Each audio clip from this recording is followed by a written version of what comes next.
Do you ever go into the fridge and there's nothing there? Oh my god, bro. Oh, hell no. Yeah, that's this challenge. My goal is to survive 1 year, enduring freezing cold temperatures, dilapidated buildings, 0% loot, and zombies that straight up break your neck. And by the end, find out if it's even possible to survive in the wilderness with 0 loot.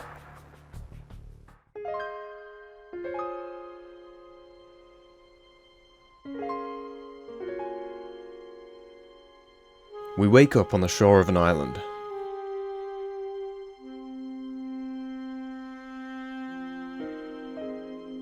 The cold is immediately trying to kill me. Lucky for us, MT Pockets knows a thing or two about wilderness survival. With nothing but twigs, a chipped stone and a log, we're able to make a fire. Knowledge is everything out here. Even 50 hours into this challenge, I still learn new things every day, but for now, I'm just focused on not dying to the cold. However, some clickers have other ideas. Being this weak, without weapons, a couple of zombies are a real threat, but with some careful spacing, we're able to deal with them.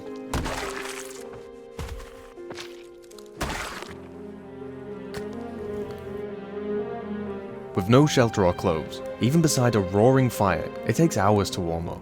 The zombies do wear clothing, but it's tattered, and often completely destroyed, rendering it useless. If it's only tattered, the best I can do is rip it for sheets, which can then be made into some rudimentary clothing.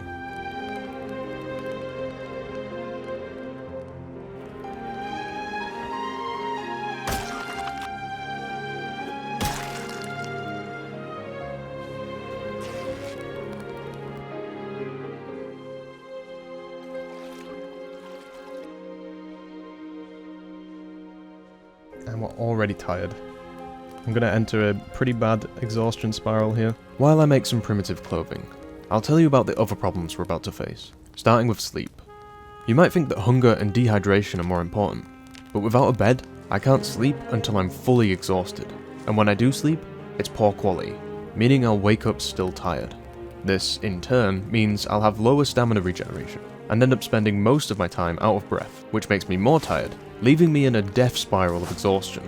Day 1 is the only day I won't be perpetually exhausted. Then we have food and water. I can drink the rain and lake water, even though it's dirty. I'll just get a little sick, but nothing serious. Unless I also eat poisonous food. But in the middle of winter, I can't farm, fish, or trap for food. So my only option is to forage.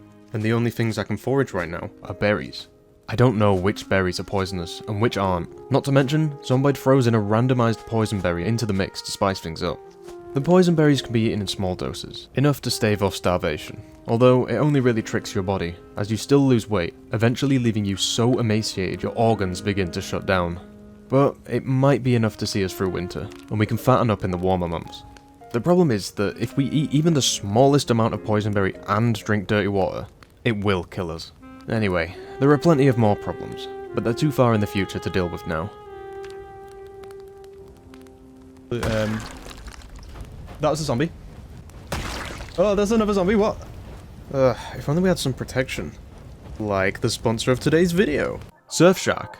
Recently, I've been looking into getting a laptop so that I can work in places like the gym, and the costs are with the absolute baddie behind the counter.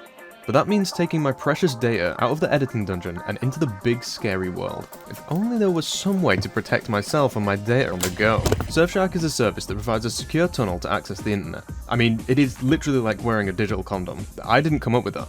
It means that your data and your IP are encrypted, and exposed avenues of attack are protected, making public and even private Wi-Fi safer. Not only that, you can use Surfshark to sidestep website firewalls and region locks, meaning you can actually use Netflix to watch the shit you paid for. Surfshark lets you connect to over 3,200 servers on unlimited devices, meaning you can connect your phone, computer, camera, buttplug, and if you're like me, always downloading sketchy files, why not try Surfshark Antivirus, with real-time protection, webcam protection, and more.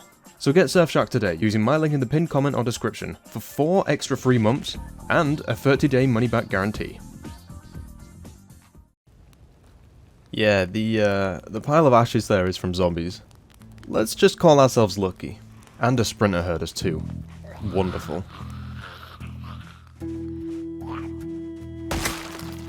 I look outward, towards the centre of the island, where the rich, deep forests lay, and unfortunately we see our first bloater. Bloaters are slow, shambling monstrosities that grab you and instantly kill you. There is no escaping them. And right now, there's not really any way to kill them. Except, there's one way. It's not a great method, but it's our only option. He's too close for comfort, and it's way too cold to lure him away. So I clear my way over, getting more rip sheets in the process, making more spears, keeping one on my back and one in my hands in case one breaks during combat. But before I'm really ready, he spots us and saunters over. The Last of Us zombies take 10 times extra damage from fire, but bloaters have 50 times the HP of a regular zombie, meaning he should take 10 times longer to burn. That's a bloody long time. Zombies already take about 2 hours to burn to death, and they don't lock you in place and insta-kill you. So I'm left with the prospect of kiting this guy all day, while freezing, meaning I'll walk slower than him, so I have to run, wasting energy, which I can only do for so long. Not to mention any random stragglers that'll wander in. Oh no, why? What's going on?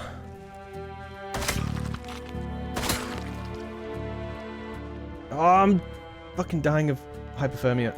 I have to periodically take him away from the fire so I can sit, rest, and warm up a little before he catches up. But eventually, I see the writing on the wall. Why am I so slow? Oh my god, he's just as fast as me. And I have to lure him away. I could maybe run. I'm not going to regenerate though. At this rate, I'll run out of energy before he burns to death. And I'll probably freeze to death before then. So I use the last of my energy to run and sneak away, hoping he's far enough from camp that he burns to death before he finds me again. 3 minutes? Oh fuck. Okay, I think we lost him. Only took half a day. During all that, we did find a glass bottle, which is pretty huge. It's one of the few ways that we can actually sterilize water. These lucky finds are extremely rare and can define an entire challenge run, as you'll see later. We also find our first berries, and not a moment too soon. Eating a quarter shouldn't be enough to kill us, unless we also drink dirty water. Identifying which berries are good and bad is a key skill to survival here. I spend the rest of the day gathering straw for more clothing. It's kind of cute, don't you think? It's like we're wearing a dress. Following the thread of crafting recipes, I'm able to make a scarf, which is one of the all-time best insulators we can make, enough for us to survive away from camp for a few hours, long enough to be productive at least. I also have my first epiphany. I discovered that fully destroyed clothes can be harvested for resources if you repair one of the holes. This is one of the first of many such discoveries that elevate the potential of this challenge. Harvesting leather opens up some new crafting avenues to us, but before I can do anything with it, I hallucinate some dead zombies. I hear voices in the dark. Hello? And pass out. Hello? You heard that, right? My brain is going. No, I'm gonna pass out. I wake up starving. Thankfully we have enough berries for a day or two. I run down to the water to wash all the rags from the zombies' clothing, starving again on the way back. I didn't know at the time, but these are poisonous holly berries. Still, spaced out, I can eat them and not get too ill.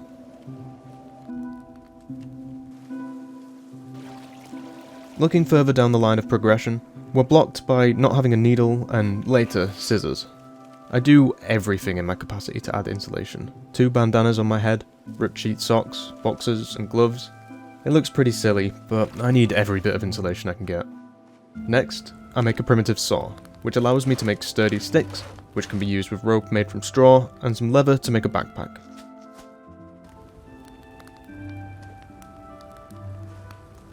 Then I make a tent, using the ripped clothing stitched together into a tarp, plus some more sturdy sticks and rope. And that's kind of the limit of what we can do right now. We have enough insulation to start venturing out of camp, a backpack so I'm not constantly over-encumbered, and a tent to finally sleep properly and get out of the exhaustion spiral.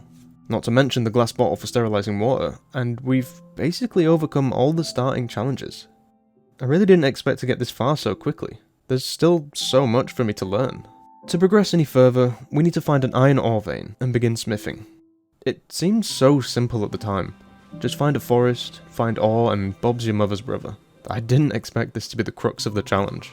In terms of weight, we can manage starvation if we ration berries, but over winter we can't fish, farm, or trap, so we'll continuously lose weight, eventually killing us. The first winter, we can't do anything about this. We have to just survive long enough to see spring, and then we can fatten up. I refill my water and top up the fire before sleeping in a real bed for the very first time.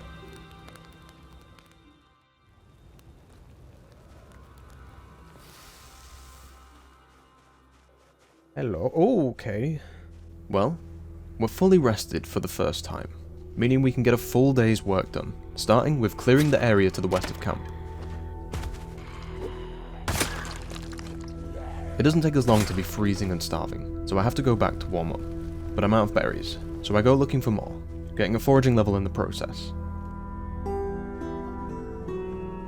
I head down the shore, which seems to always have more forageables.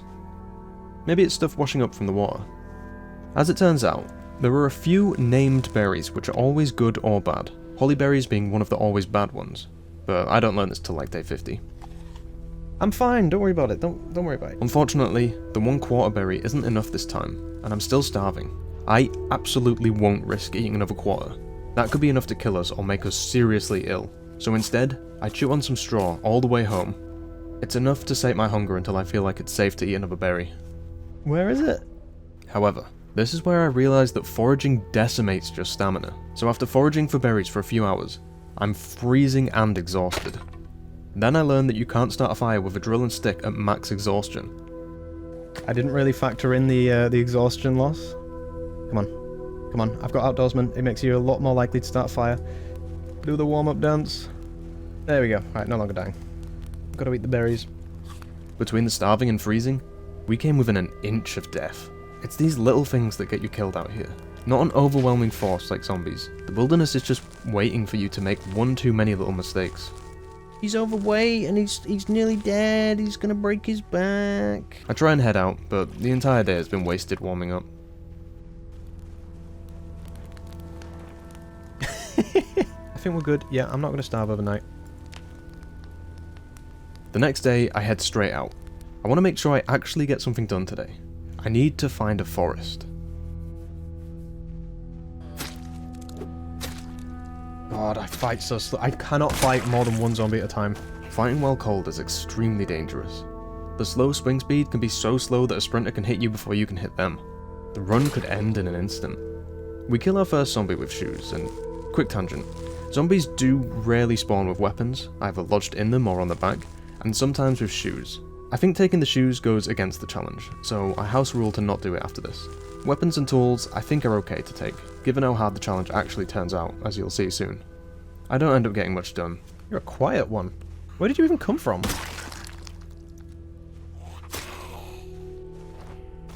Okay, good. I can stomp now because I have real shoes. I forage a bit and kill some zombies. I do find some winter berries, which turn out to be always good, but I don't realise this for a long time. After foraging the shore for a while, I decide to start making forward camps to warm up at, so I can range further and waste less time doubling back. Unfortunately, because the foraging is constantly exhausting us, it's putting us into a bit of an exhaustion spiral, even with the tent, so I can only range so far. Come on, thank you. I end up having to head back for an early night.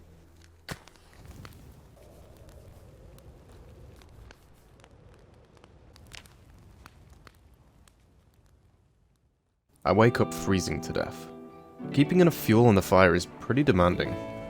It takes till sunrise to warm up. Then I head to the forward camp. We pass a bloater, but thankfully it doesn't see us. I brought the tent so that I don't have to return to the main camp. It should save us some time, and I make a primitive axe to start chopping down some trees. I end up foraging for most of the day, getting enough berries to see us for a few more days.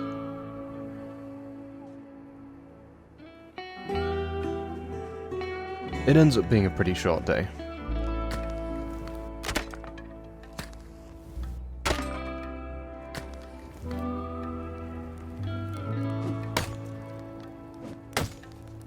And with the 7th day being foggy, it ends up being 2 short days.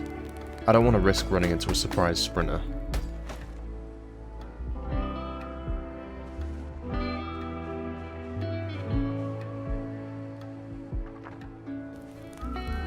That's the bad ones. That's a leather jacket though. Why can't this be like a mini forest? Come on.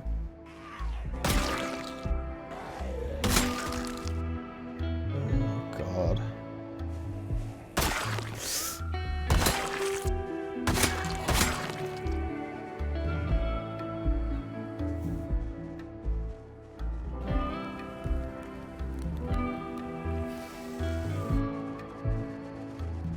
What? I cannot see.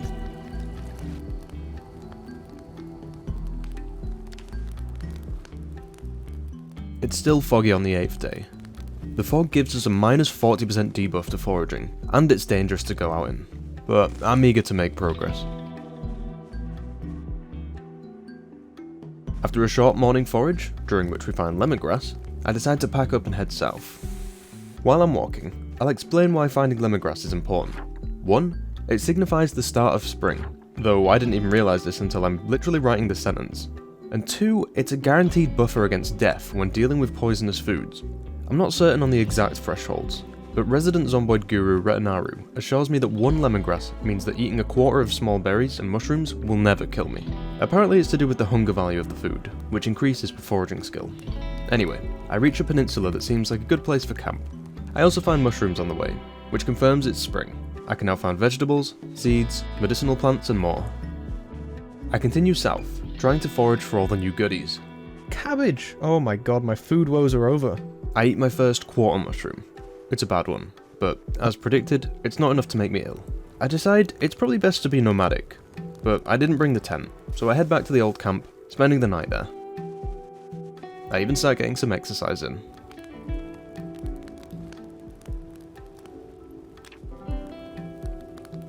I wake up freezing. It's a really cold day. I sterilize some water and exercise while I wait for the sun to rise.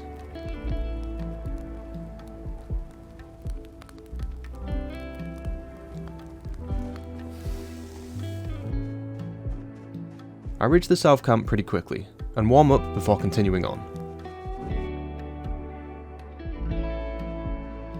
The density of trees slowly increases, until finally, we reach a forest. Now, we've gone from here to here. It's not that cold. We're no longer freezing, really.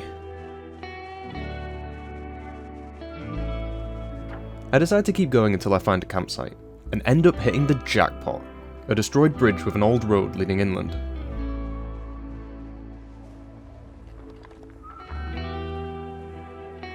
Oh, hello.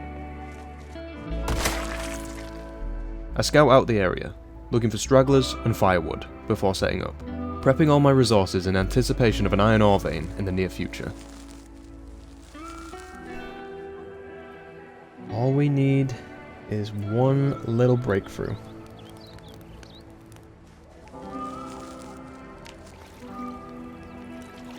I exercise before heading to bed, optimistic about the future.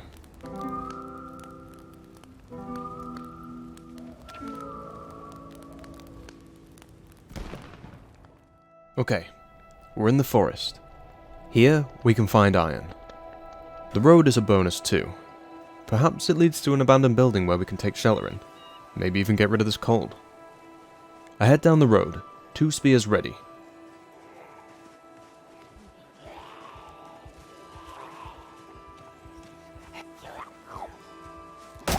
It's always sketchy fighting while cold. Shit. I run into a bloater, and then another. Without a fire ready, and frankly not wanting to have 2 bloaters burning for the next 24 hours next to camp, I loop them around and easily lose them in the dense woods. Is that a gun?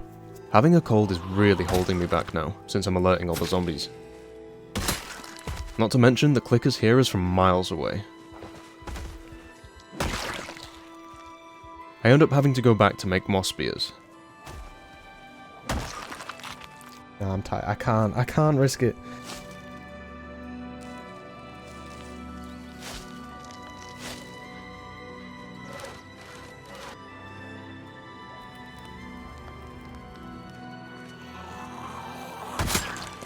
Yeah, there's the blower. There's 2 of them.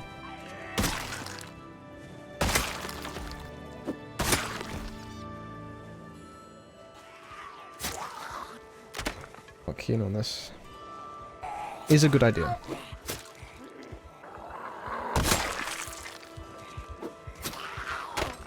Are you kidding? I pretty much have no choice but to set them on fire.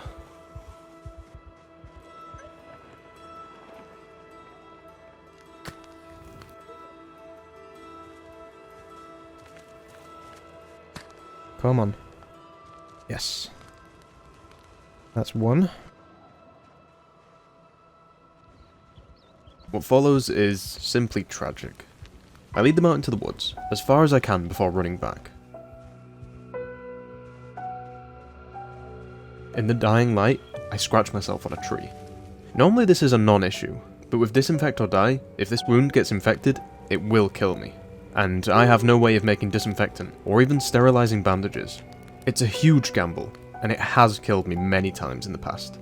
The only counter that I have to wound infections is to stay well fed, and while I do have a lot of safe food, it takes all of it and more to reach it. Need I remind you, a certified safe amount to eat. And learn of a terrible mechanic. When eating a poisonous mushroom, the game rolls whether it will poison you or if it will kill you. I took this risk because I had lemongrass. It's well documented that eating lemongrass saves you from this, but not this time. What ends up happening is a slow, painful death as the light dies around me.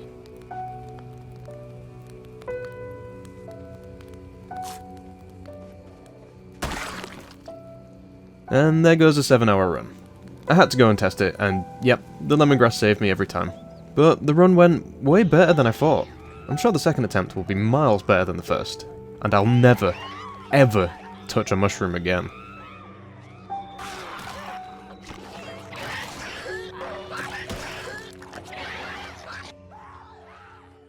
Alright, let's use everything we've learned to speedrun to where we got last time. Twigs, fire pit. Branch, log, chip stone, light fire. Gather enough straw for sandals so that we don't get wound infections on our feet, and we're safe. Spend the rest of the day gathering straw to make clothes. Exercise till exhausted, then sleep.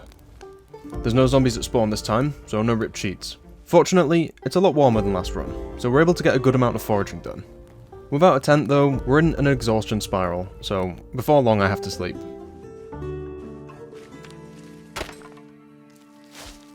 Come on. No way this can fail. Ugh. Yeah, it doesn't look like a lot, but this is all I can do, really. We wake up in the middle of the night. Terrible for travelling and foraging. But it's the only way forward, so I opt to break camp and try and find the bridge again. It's back to being cold though, and I have to stop to make a fire, taking until sunrise to warm up. After stopping to make camp for the 3rd time today, we get the most insanely lucky forage, a snow shovel. Yo! That's fucking huge! You'll see why this is so lucky later. Not long after, we reach the bridge, which this time has an enterable car wreck. A huge find since we don't have the means to make a tent yet. Cars are a bit weird in this challenge. I can sleep in them, but I'll never be able to make one work. I can salvage them for metal eventually. I put a fire pit by the car, but I'm starving, exhausted, and dying of hypothermia. I failed to light the fire so many times that I'm forced to sleep in the car to recover enough stamina to try again, almost killing us in the process.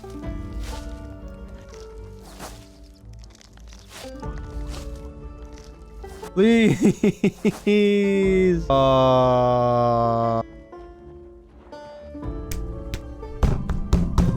Give me a tree branch. Branch. I think I might be dead. My only option now is to sleep to recover some endurance. I'll wake up before I die. I'm starving. I think I'm dead.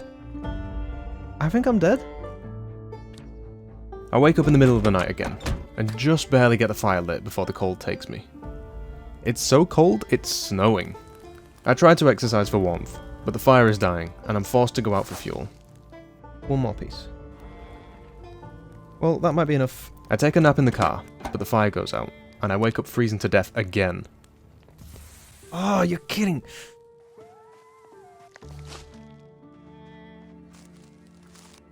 Come on. It takes until the afternoon to warm up, as the snow settles around me. We're gonna live. That was needlessly close. Eventually, I'm warm enough to head out in search of zombies. Oh, fuck. I won't be able to find enough firewood at this rate. I need clothes. Yes, yes, yes. I bring the zombie loot back, as well as some firewood. Chip a stone to make a knife. Use the knife to make a wooden needle. Use a needle to repair the zombie clothes so that I can rip them to make usable clothing. Yippee! But I was too slow and catch a cold. I suppose it was lucky that I got this far without getting one. And with that, we're basically to where we were before, in half the time. And go back to sleep. Oh, it's glorious. The next day, I chop some trees to make spears and kill a few more zombies to the west.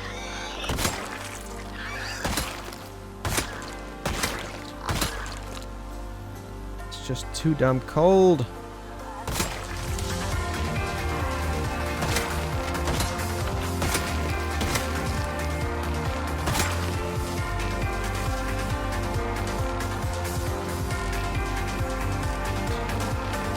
I wash my clothes, since bloody clothes make me stressed, in turn making me depressed.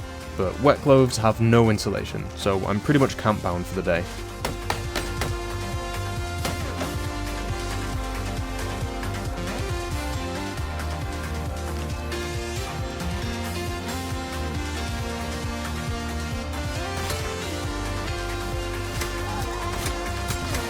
I run into my first double sprinters. It might seem silly to take them so seriously, but 2 sprinters is enough to kill even a veteran survivor. After that, I'm feeling confident as hell. We're warm enough to fight properly, and I'm really coming into my own.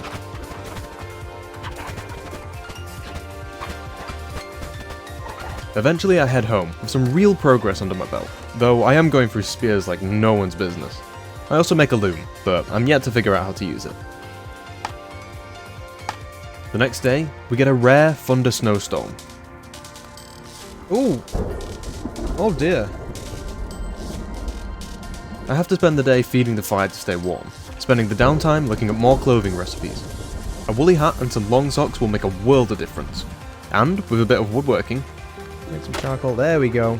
I'm able to whittle the knitting needles needed to make them. And a small bout of rain indicates that it should be warm enough to fish, but we're not quite there yet.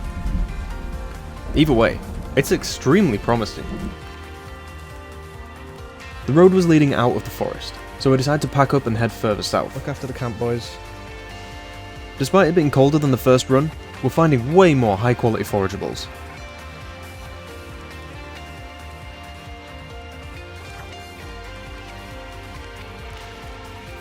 Eventually, I hit a river, blocking our progress. I tried to follow it looking for a crossing, but run into some zombies.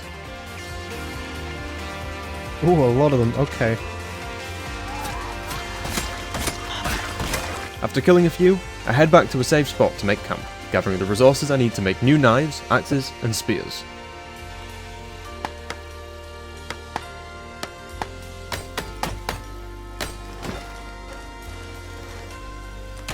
And I also make a bow, though it takes all of the next day.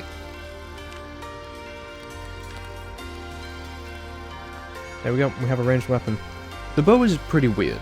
It has its own archery skill, but I feel like the best way to use it is to just wait for zombies to enter a certain range. I also don't think it's worth making the higher tech arrows with arrowheads and fletchings, since the basic wooden shafts have a good enough chance to insta-kill with the right range.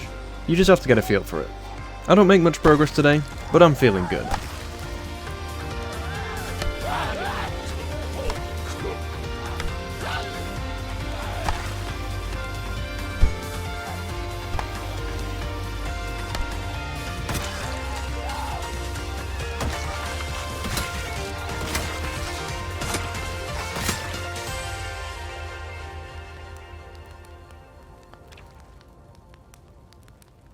So I head out the next day, expecting to make huge progress, but little did I know what the day actually had in store for me.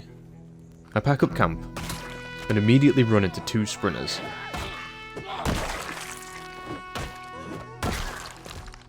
I could just use the bat. I'm only ever fighting one at a time. If there's a sprinter, I run until there's only one. Hello, sprinter? Two sprinters? Not risking it.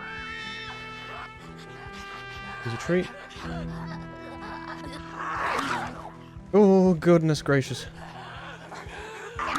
Ooh, I don't like that sound. I don't like this. My stamina's gonna run out real quick. Come on, come on, come on, come on, come on. Ah! I think I should run. I've not cleared this forest. One of you needs to trip. Fuck.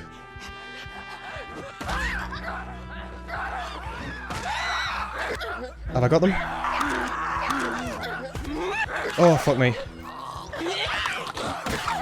Oh my god, fucking hell.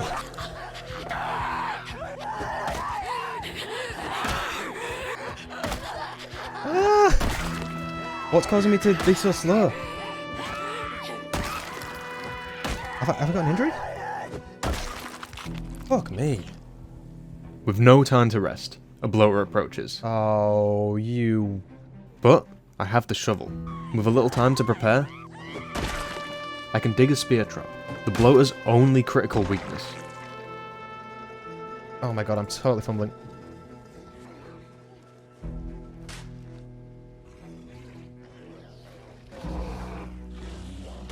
Yes! Ah, thank god. On that high, I become completely negligent of my condition. I'm carrying too much, out of breath, tired, and depressed. A deadly cocktail. Okay, let's just hope none of these are sprinters. If I can get indoors for a little while. Fuck's sake.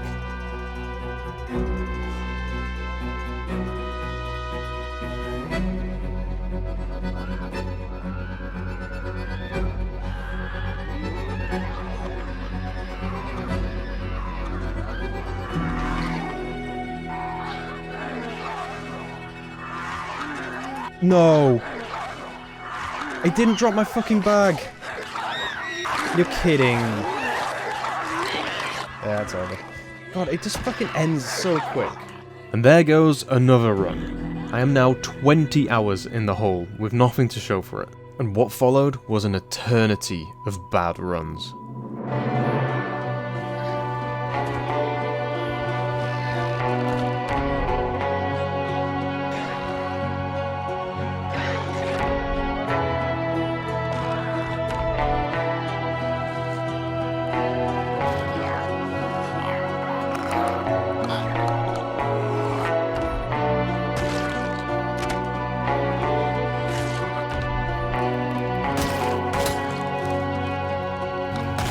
Fuck. I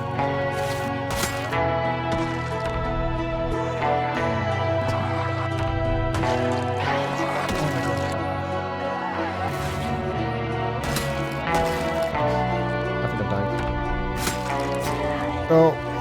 Cold. Could be the one.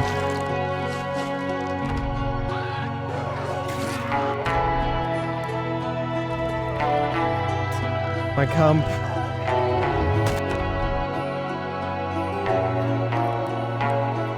Soul! Okay. New attempt.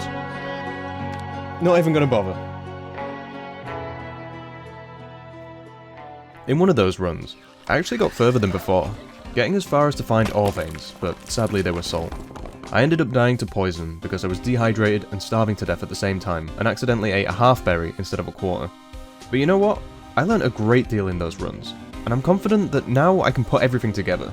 Another thing I did was rework the character. Meet Lara Croft. One of the reasons I failed so many times, aside from the map having some really nasty spawns, is because I made the character much weaker in exchange for skills and XP boosts that will help me later down the line. Now we're rocking a 1 fitness and 1 strength start, which sounds horrible, but leveling from 1 to 3, what we were originally starting with, is piss easy. It only takes a few days of dedicated exercising, or about a week in real terms. In exchange, we have a massively buffed foraging range and XP boost, meaning we'll find better forageables sooner and more often, as well as a bunch of other skills, like maintenance, metalworking, carpentry, aiming, and trapping, and we even had enough spare to get the archery trait. Sure, there are some pretty bad traits that are going to really hold us back, like cowardly, fear of blood, and prone to illness, but trust me when I say, it'll be worth it. So we begin again, and you know how it goes. Forage, fire. This time I spend the time waiting to warm up exercising. Then I make some straw sandals. I also figure out that straw ropes can be used instead of ripped sheets from zombies to make primitive tools. I told you I'm constantly learning in this challenge. So I end the first day with some basic tools, but no clothing yet. With an axe, you can chop down bushes, which is the most reliable way to get tree branches, needed for basically every tool. And I find that 1 log can be made into 100 twigs, which is just insane.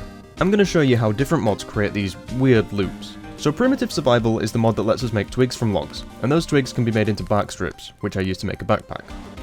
But then, Primitive Survival also lets you make primitive rope from the bark strips. This rope can be used in place of ripped sheets to make stone tools, but more importantly, it can then be further made into real rope. Because rope is a vanilla item, it interacts with other mods. One of the tailoring mods lets you make rope out of thread and vice versa, meaning I can now turn rope that I made from logs into thread, which can then be turned into yarn, which, after building a loom, can be made into sheets, which can then be ripped into ripped sheets. All this is to say, I can make clothes from wood. It is still a very time-consuming and annoying process, which is why I'm not banning it. It's not like I'm making high-quality clothes this way either. Yeah. Since I can make sheets, I also make a tent and take a nap. I wake up too early, so I forage and exercise.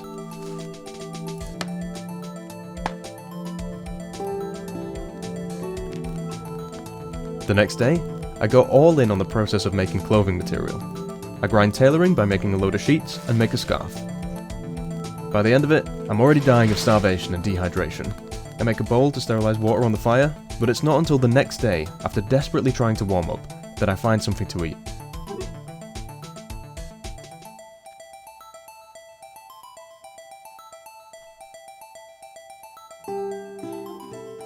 I decided to take a nap to preserve my hunger, and to speed up time so I can eat another berry. And with my condition as stable as it's ever going to be, I grind up to level 2 tailoring and make a woolly hat. There we go. Woolly hat. Unfortunately, 2 zombies make their way over. This shouldn't be a problem, but when you're constantly in these dire conditions, losing weight, dying of cold, thirst and hunger, barely able to catch your breath and exhausted, sometimes you just can't win. You fucking... Why?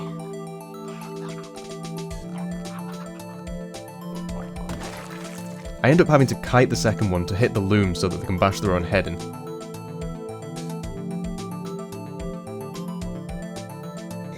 What is this guy made of? Hit the loom, buddy. Hit the loom. There you go. I'm gonna fucking... Thank you! That was absolutely miserable.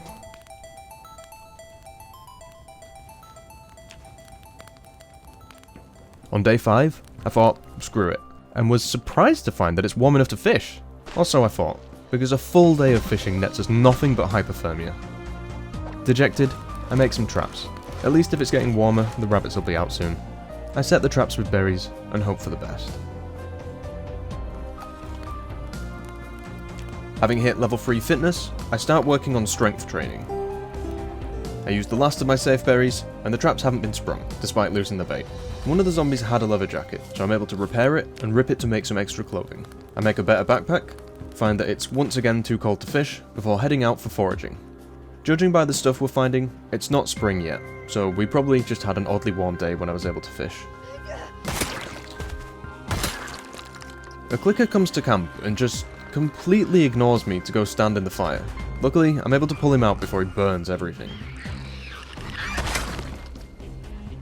Oh my god, where are you guys fucking coming from?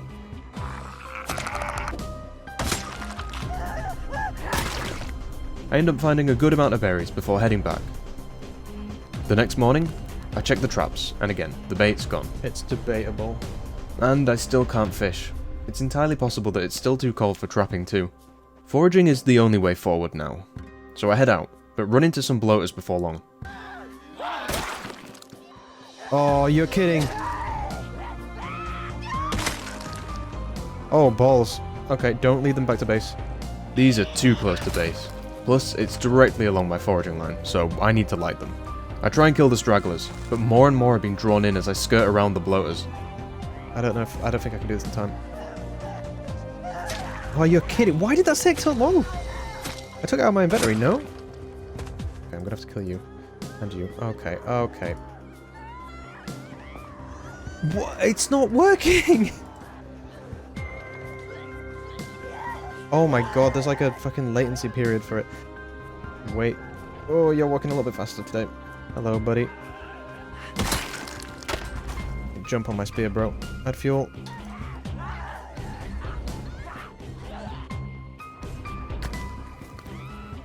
3, 2, 1.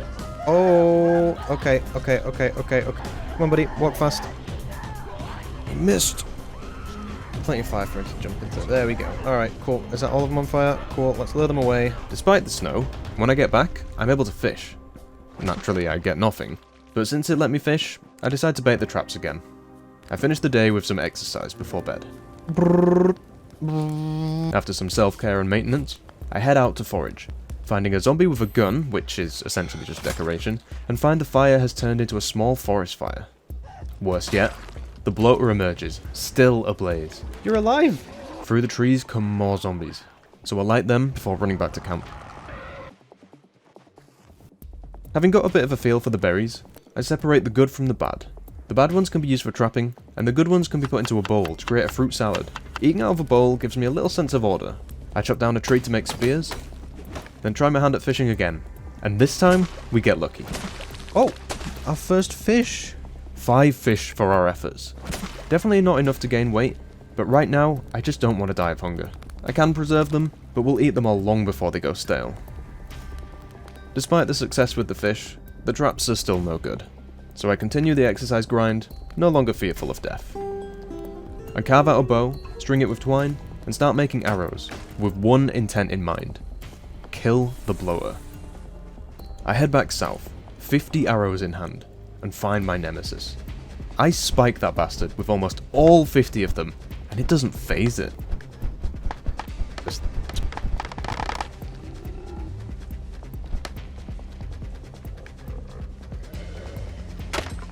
Oh, finally. It's the fire that kills it in the end. And better yet, I only get 2 arrows back. I head home, feeling very deflated.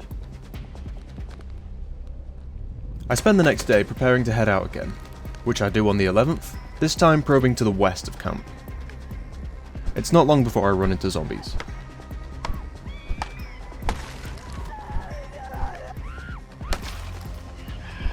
Thank you.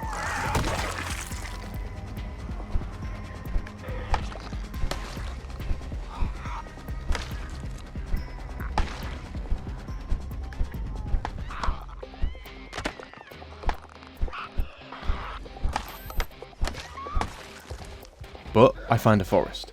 Of course, for everything I gain, I have to pay for it. Oh, no, we're not doing this. No, okay, good. Thank you, oh, thank you so much. Oh, thank you. I try again to kill the bloater with arrows. It is a target to practice my archery on after all.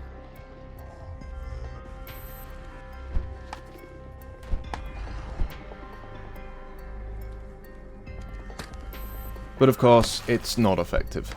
At least we found a forest, where we're most likely to find ore, as well as more foraging in general.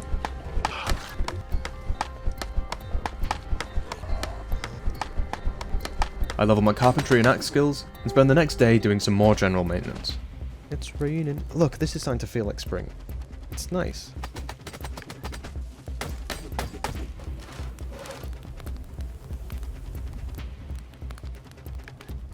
Having made and baited some new traps, I continue my adventure west.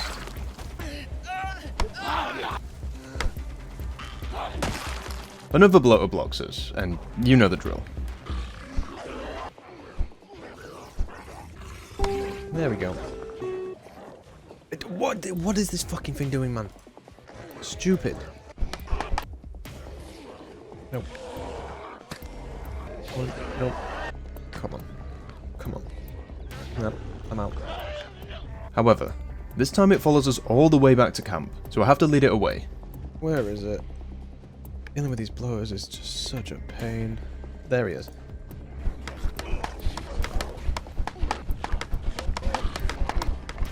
Proceeding to forage in the deep forest until I almost get grabbed. Is that chives?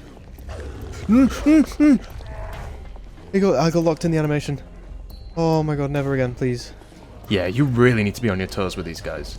I can't really explain how deadly they are. The clips you've seen of me dying to them don't quite capture how they physically lock you in place so you can't move, then instantly kill you. After a little fighting, trying to clear the area so it's safe to forage the woods,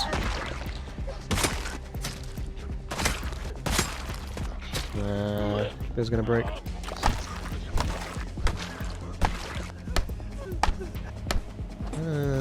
Die.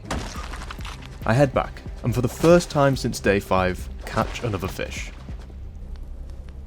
On the 14th, however, it's once again too cold for traps and fish, so I spend the day grinding up to level 5 fitness, then finally start strength training. There's no change on the 15th. I'll get like... Yeah, I got enough for 1 level. Except I run out of food, so I head out. Naturally, another bloater blocks me. Are you fucking kidding me? So I light it after a few failed attempts.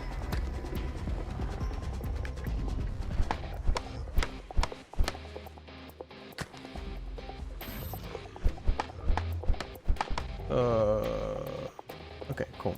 I once again lose 50 arrows into it to try and level my archery, but it seems that hits give much less XP than kills, so it's not really effective. By the time I head home, I'm dying of hypothermia. I'm also going a bit crazy because I'm hearing an imaginary bloater at camp. Another? No. I run around and check everything. It's my imagination. They're in the ground. They're mushrooms after all. So imagine my surprise when a real bloater shows up and nearly grabs me. It's the fucking sound. It's not the actual one. It's still fucking snowing in like May. Cold. Like -10.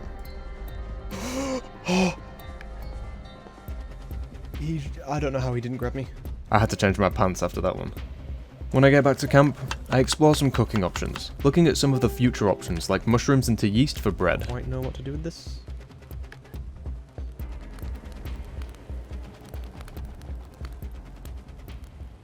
Despite it getting colder, spring has arrived, denoted by what we're able to forage. Ooh, an orange. There's little to do on a cold day like this, except for forage near the camp and exercise. Are we just waiting out winter at this point? It's still too cold to fish, and my weight is down to 52. I know I only need to hold out for a few more days, but damn if it isn't worrying me. But, after a sleepless night exercising, I finally get my lucky break. After napping in the morning, I decide to fish, specifically so that I can catch the peak sunset fishing hours, and I catch 10 fish! I'm not sure if that's enough to gain weight, and I don't really have the leisure of trying. When I start eating, I need to be gaining weight. I can no longer afford to just stop losing weight. A day or two more of weight loss is better than wasting my only shot at gaining weight before I start dying. And it pays off. The next day is also warm enough to fish. I think permanently. I fish all day and all night, catching 17 fish, but most importantly, a huge pike at 115 centimeters. I don't stop fishing until I pass out. Oh, I passed out. So, at death's door, now weighing 50, I'm able to finally gain weight. I start my feast. I gorge myself, exercising while I wait to digest so I can eat more. Okay, we got down to 50, but now we're gaining weight. I bait the traps again, and discover I'm now able to make a fishing rod. It's better for me to stay at camp while I gain weight, rather than go out and burn calories. Sure, exercising also burns a fair amount of calories, but it's much more productive in this sense. It does, however, cause me to be in agony, stopping me from sleeping until I pass out, so it completely messes up my sleeping pattern. When the pain prevents me from exercising, I tried to train sprinting by doing laps around the camp, but I don't get anything out of it. Instead, I spend the day foraging a little, but it's not long before I'm chased off by a bloater. And of course, the traps are still not providing. It's because I'm not using the right bait, but I'm not exactly loaded with options right now. Despite gorging myself on fish, Big pike. I can only ever achieve 1 tick of weight gain. The fish must be low in carbs and fat. I end up making a fishing rod, though I don't have any bait for it. So long as I'm willing to put the hours in, I'm able to sustain myself with a steady supply of fish. However, with the fish pile growing, I decide that spearfishing isn't in the theme of the challenge and decide to ban it. I can now only fish with a fishing rod and bait. Granted, the part where I needed it the most is over, but better late than never. We'll have to wait and see how desperate I get next winter. I decide to move the traps much further away. They need to be at least 75 tiles away to work, and while I have a mod to remove this restriction, it could be why we haven't caught anything yet. I used the last of my bait in the new location, before sleeping midday because of my messed up sleeping pattern.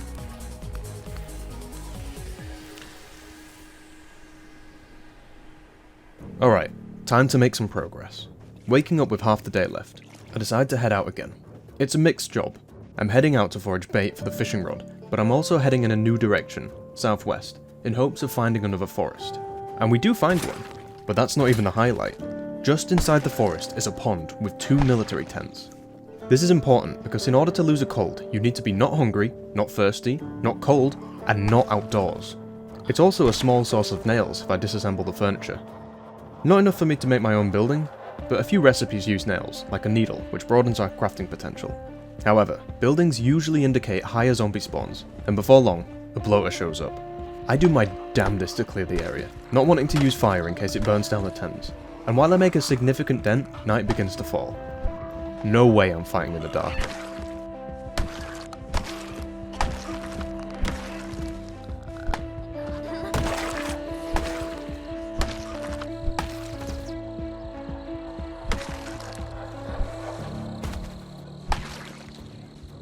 Oh, fuck.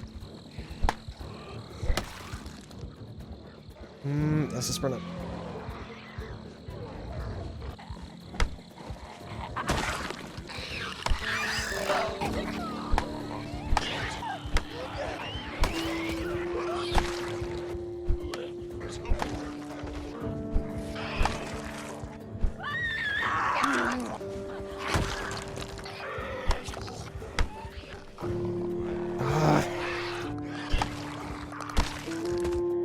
I gotta leave before this becomes a lot worse. Shit though, we have a fucking plan. I check what the nails would allow us to make. A needle for clothing, tweezers for medical, and if I get screws from the furniture, I can make a tailoring bench. So I wake up the next day with one thing in mind: clearing that camp. That means killing the bloater, and while, yes, I could lead it far enough away to lower the risk of a fire spreading to the tents, I have a better idea. I spend the whole day preparing, almost passing out.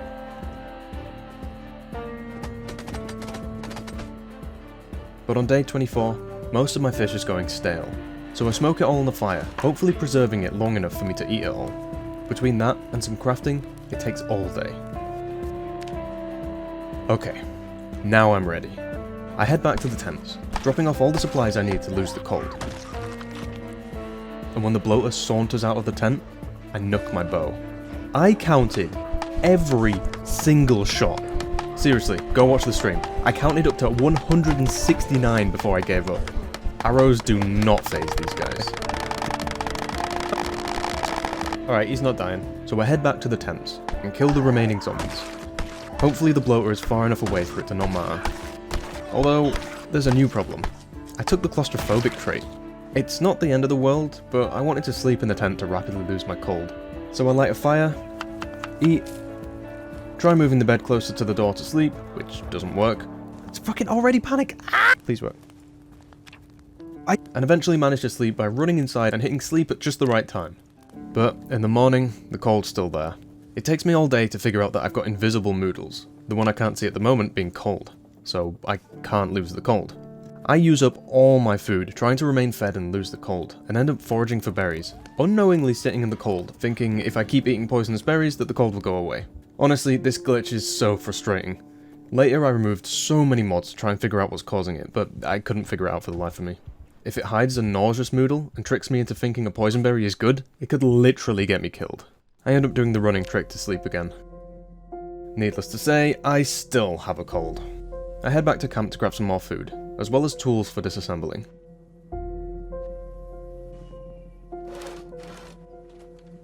There's the bloater. Don't bring him back.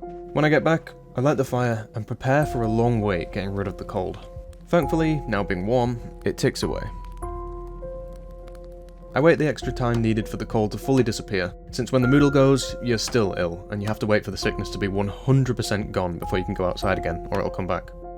Alright, that's a huge objective completed. Exploring into new areas and foraging the deep forest is going to be much safer now that I'm not coughing up a storm. Oh my god, bro. I disassemble some of the furniture, getting a handful of nails. Then I have an idea. Since zombies attack and destroy furniture placed by the player, what if I were to pick up something metal, then have the bloater destroy it? That could jumpstart our Iron Age, letting us get tools well ahead of time. I pick up one of the lockers and set off to find that bastard bloater. Once I find him, however, though, I also find that you can't place lockers unless they're against a wall. Okay, no problem. I'll just lure him back to the tent and have him destroy it there. Come on, hurry up. I need to lure him specifically right here. Come on, buddy. You're not attacking! Why? What did I do to deserve this? Okay, what if instead I tried to kill the bloater like I did that zombie I couldn't kill so long ago? I give him some obstacles to chew on, but he smashes through them like it's nothing. Well, this is his camp now. I head home. Yeah, I'm just gonna lure him away. I don't need to fight this guy.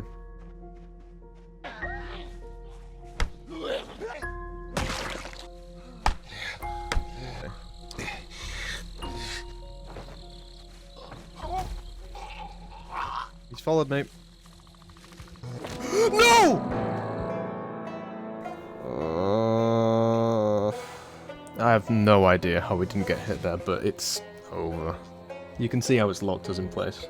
I've been working on this challenge for about 50 hours now. I can't believe I fucking died again. For the next run, I'm gonna add the dodge mod. I'm sick of being scared of these guys. I even tried dodging in this specific scenario, and it's tough, but you can survive. Oh, whatever. I think I might be done with this challenge.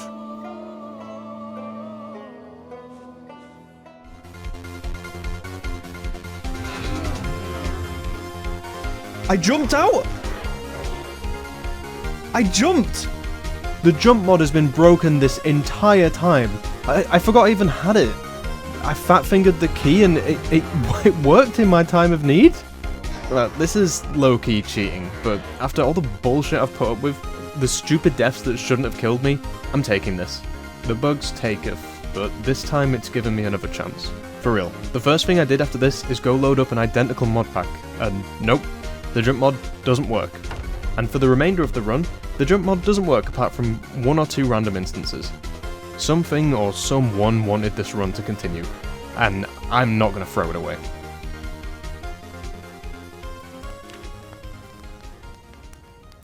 On day 28, we finally win the lottery. I head out to forage in the western woods, and not long into the trip, we finally find it. Oh my god! Please, please, please, please, please, please. I can't. It's 3 rocks that need to be identified, so I rush back to camp to make a pickaxe and pray. Please. The first one is aluminium. Yes! Ah! And the final one is coal. Mining is kind of a big deal. It completely exhausts you and sets your thirst and hunger to 0, so you need to be prepared, safe, and ideally do it all at once. It's all led up to this. However, my luck seems to have run out. It's a small vein, which is fine, but I only get 3 pieces of metal. That's pathetic. I mine some coal too. I mean... When I'm done, I eat and drink to stop myself from dying, and then head back. It's not a lot of progress, but it's progress. At the very least, 2 unusable metal plus 1 screw is enough to make the tongs for smelting iron ingots, so when we next find iron we'll be able to start mining. Honestly, I'm just glad we found a deposit. I was really starting to think the mod was broken. I used the last unusable metal to make some crude scissors, which opens up the majority of the tailoring recipes. First I make a tarp, which I make into a poncho, then I make a sheet shirt and pants. It actually feels like we're wearing real clothes now. I make another tent and gather up all the resources to build a mining camp at the forest. It'd be best to have somewhere to rest right by the mining site.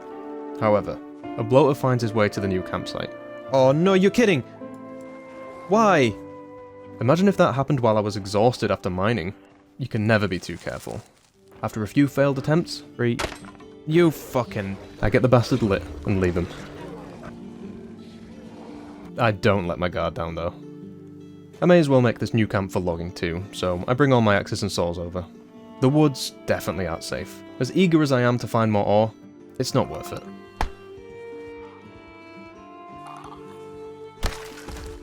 The edge of the woods is a lot safer though, so I follow the forest's edge north while foraging, getting so far that I run into a road. Naturally, I have to follow it, and it leads us to a lighthouse in the very northeast corner of the island.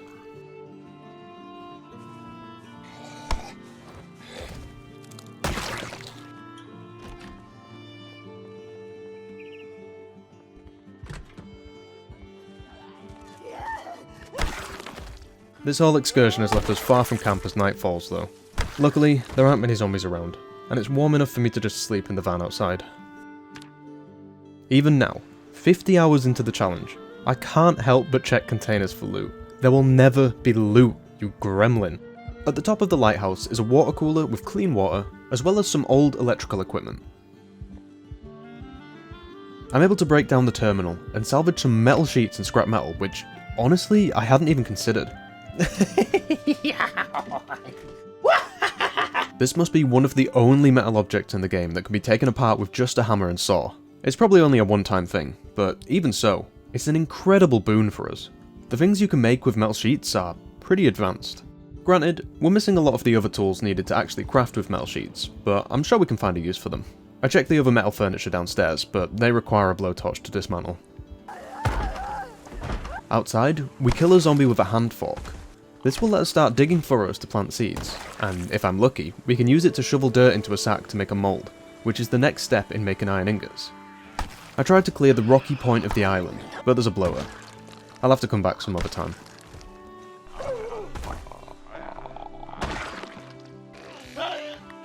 Shit.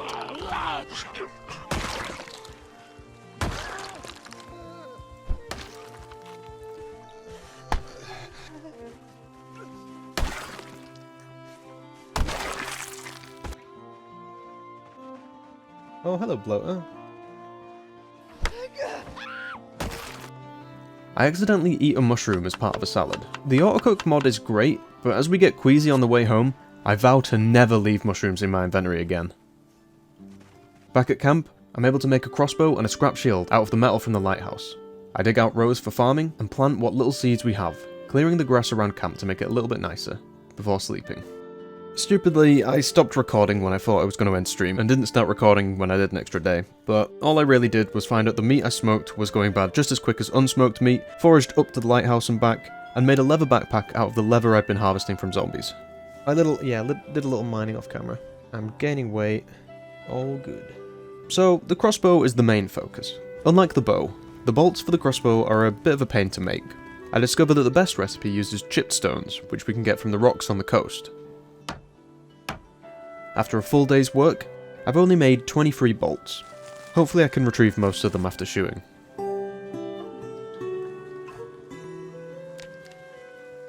Early the next day, I used the rest of my leftover stones to reach 50 bolts. That's a much better number. I spend the morning fishing, then forage a little before getting scratched by a tree. Now, you've seen me die to a wound infection before, so I'm not keen to risk that. But with the metal scraps we got, I can make a cooking pot to finally sterilise rags, so I do just that, making enough to always have spares. I patched the hole the tree made in my poncho, and finished the day by fishing some more. He looks rather unimpressed. Alright, let's give this crossbow a go. I head back to the road with the intent of following it in the other direction, but run into way more zombies than expected. Oh, fuck. Very clearly an area we haven't been to yet. I need to... Oh my god, okay. The crossbow uses the vanilla aiming skill, so I have to start from the ground up, despite our archery experience. The clickers tend to die in one shot, if not two, so the crossbow is insanely effective against them. At this level, however, anything else, it's not so good for. I'm also finding that the bolts almost always break on hit, which is unfortunate. It is a silent weapon at least. Regardless, I push my way through, marveling at the sheer number of zombies. This is way more than we've experienced so far, and unfortunately, it seems to be like this for much of the island.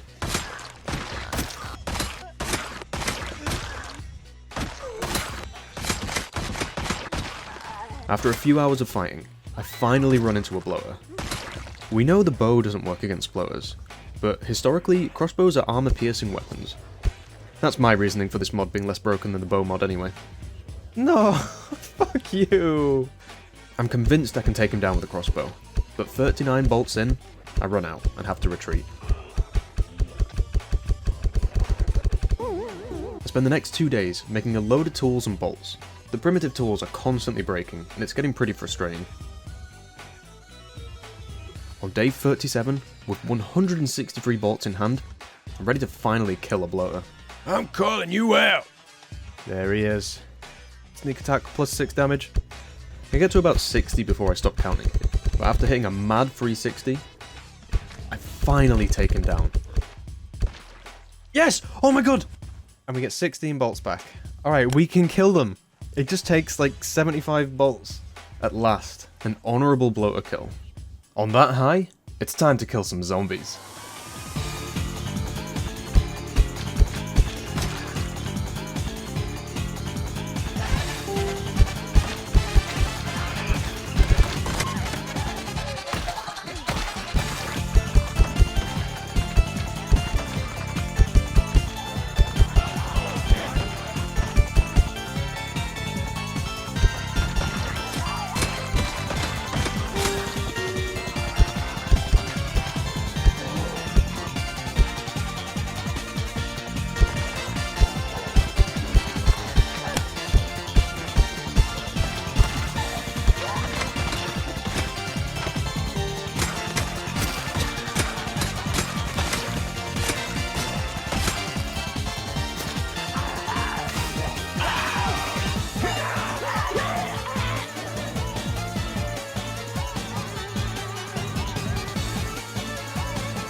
I spend most of day 38 and 39 fishing and foraging, sort of aimlessly.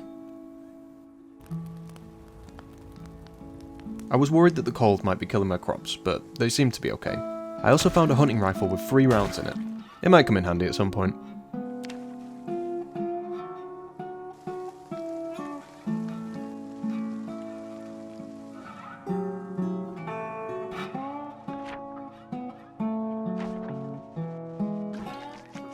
Around this time, I started thinking that the mining mod was broken, and upon removing a patch, we immediately find some ore. Unfortunately, removing the patch also screws with the balance I've made, so finding iron is even more rare.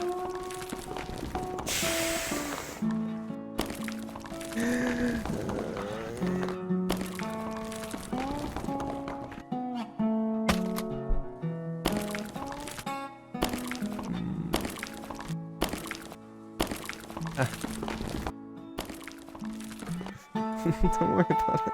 The game is playing a little joke on me. There's the design in here. There's the design in here. I come back a few days later, having fixed the mod, and after foraging in the deep forest for a few hours, finally come across another ore deposit with iron. There we go. It's small. It's fucking small again. 2 small ore deposits. It's 2 small deposits, which only end up giving me 7 metal, which is not great, but it's enough. However, with the mod fixed, I'm hopeful that we'll run into some good luck soon. All we need is 1 big iron. So I get straight back to foraging. Not long after, I find another set of ores, 1 small iron and some coal, but my pickaxe breaks. After returning to camp to make another, I finally get lucky and find 2 big iron deposits. Everything has been waiting for this. I managed to mine 38 before I'm about to pass out, injuring both my hands in the process. I love Minecraft!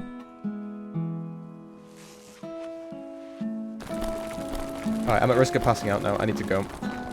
After a painfully long process of trying to light the fire while starving to death, I resort to eating unknown berries to stop myself dying and pass out.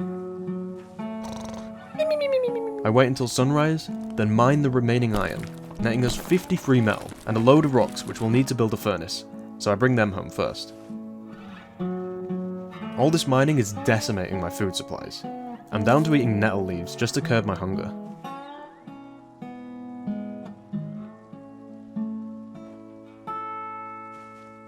Alright, we now have a furnace. Oh my god, it's happening. Okay, it's happening! In a minute, we'll be able to actually make like a house for the first time. Oh my god, it's happening.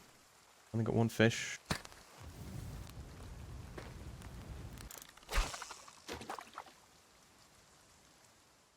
Okay, time to make some real progress.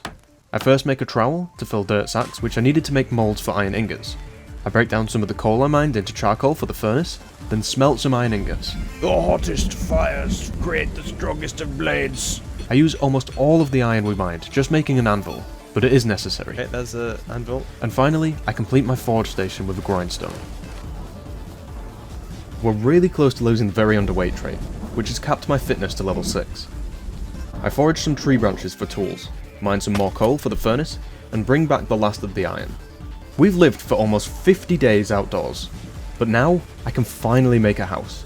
I need nails, and the best way to get them is by cutting up a metal sheet. So I forge some, find that you can only get 20 unless it's in your inventory, where it gives you the proper 100, don't question it, then sleep. It's storming the next day, so I put on my poncho while I wait for the storm to die down. Meanwhile, we've finally lost the very underweight trait. I chopped some logs, and just before I saw them, remember that I can make a real saw now. Oh yeah, it's all coming together. I might as well make a full set of metal tools, so I make a hunting knife, a hammer, a pickaxe, and a shovel. You have no idea how good this feels. I saw 30 logs and build the framework for the house.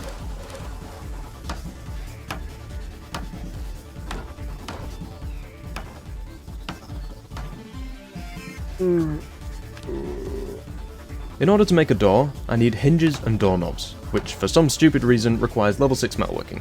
Yeah, all the while I can make all my tools at level 4. Thankfully, you only need a door frame to have a room count as indoors, so I lay some pinewood flooring, conveniently hitting level 6 carpentry so I can build stairs, which I make the next day in order to make a roof. But I'm feeling extra. No shit shacks on this run. It's going to be expensive, but I start building a slated roof. When I check out the room for the first time though, it's making me panic with claustrophobia. I've made it just a touch too small, so I extend out the side to add some room. It's not enough now, but the longer my character survives, the less they get panicked indoors, so we should be fine. After catching some more fish to keep up my weight gain, I start working on a bed. It's a bit of a process to make the 5 pillows required and stitch them together, but I get there in the end, and decide to put it in a little offshoot. I do have to go stand outside for a bit to lower my panic, but I don't have to do the running trick to sleep, so I'm okay with it. Now, I'm getting concerned about the farm. They are growing extremely slowly. It's been 17 days. I did make farming harder, since realistically you only get 1 harvest per crop per year, but with the cold weather, these may not have long enough to grow. I can't do much about that though, so I continue on the house, trying to barricade the windows for some semblance of security, but it doesn't really work. I also upgrade my spear game by adding hunting knives to them.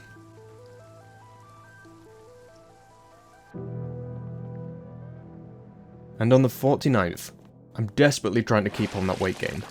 I also discovered that making metal bolts in bulk is much less time consuming than gathering rocks for wooden ones. So, by smelting the iron into scrap, I can make about 20 per iron, which is really good, especially considering how often the bolts break. But this mess of a camp has run its course. It's time to fully move in. I build an outside forge area for all the crafting, as well as plenty of storage for all my materials. It takes all day to start moving and sorting everything, but by the end of the day, it's looking much better.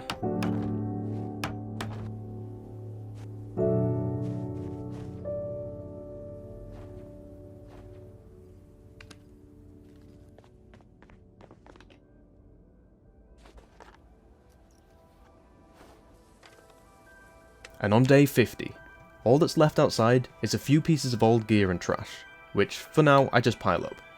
I'll make a kind of legacy bench to show all the progress at some point.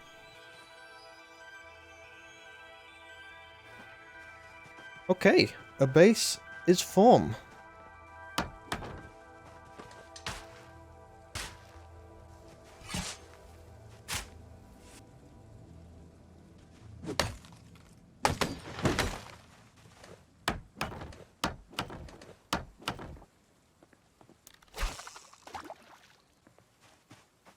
Alright, this guy's gonna fill me up. Oh my god! That was nearly 5,000 calories!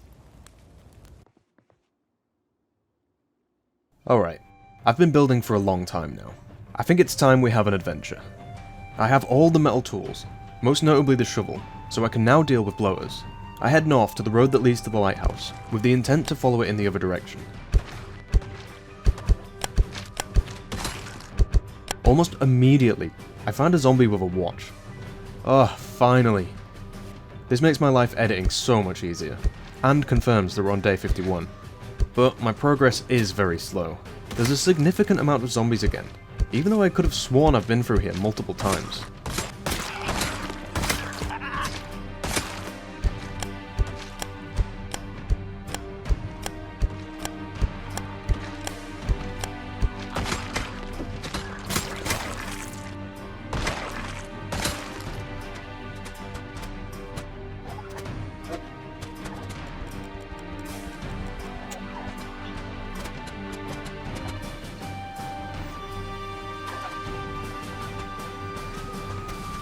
After a while, I make a Maginot line of spear traps, and almost kill myself to discover that running over them does damage.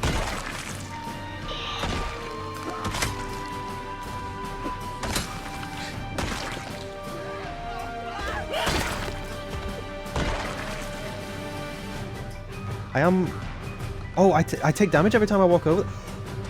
After a frustratingly small amount of progress, I head to the lighthouse to drop off some of the gear like leather jackets I got from the zombies, and sleep.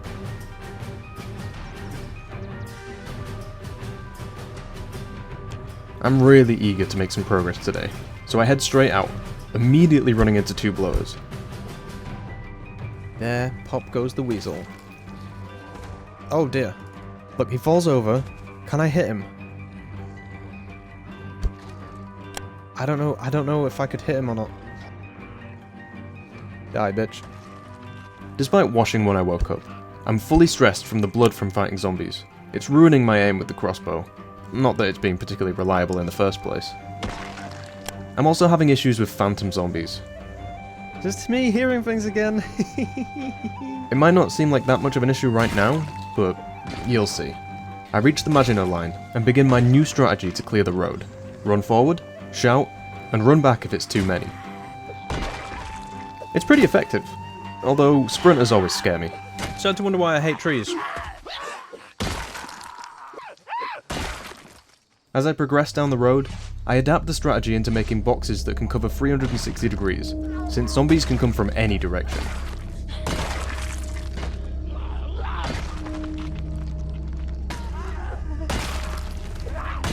Oh, this is glorious. Not infallible, as you can see.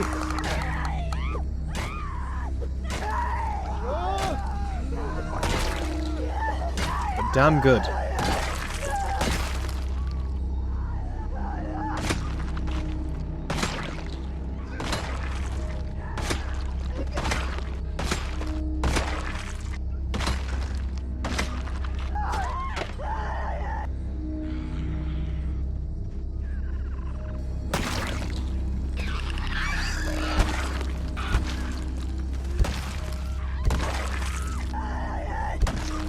But eventually, the trees close in around me.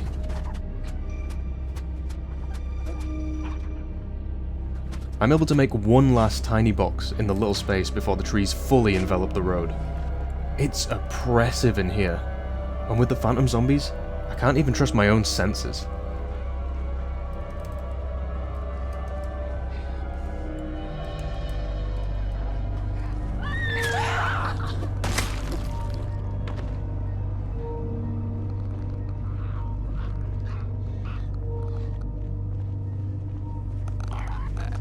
I love fake zombies. Ooh, there's a real one.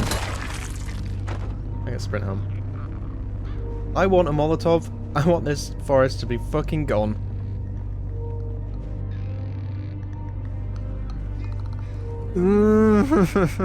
This is quite possibly the most miserable experience. Give me a clearing or something. A fucking car? Okay. I'm gonna die here. Well, I have a very shitty box here now.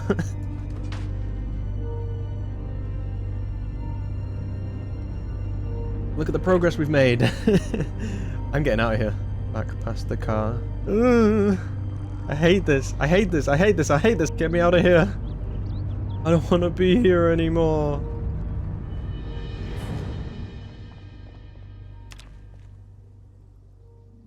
Naturally, I return the next day. I can't just take little bites of this. I need to achieve something. We're making good progress. I haven't run into any zombies yet, but we didn't really get very far yesterday. I almost get complacent before I'm reminded that this is no place to let your guard down.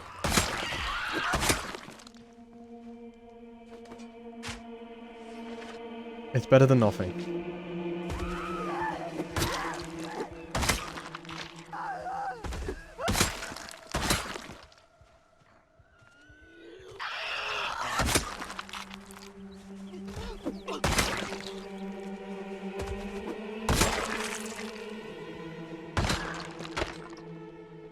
If I can find this bridge, that's all I want. Find the bridge. I'll consider this trip successful.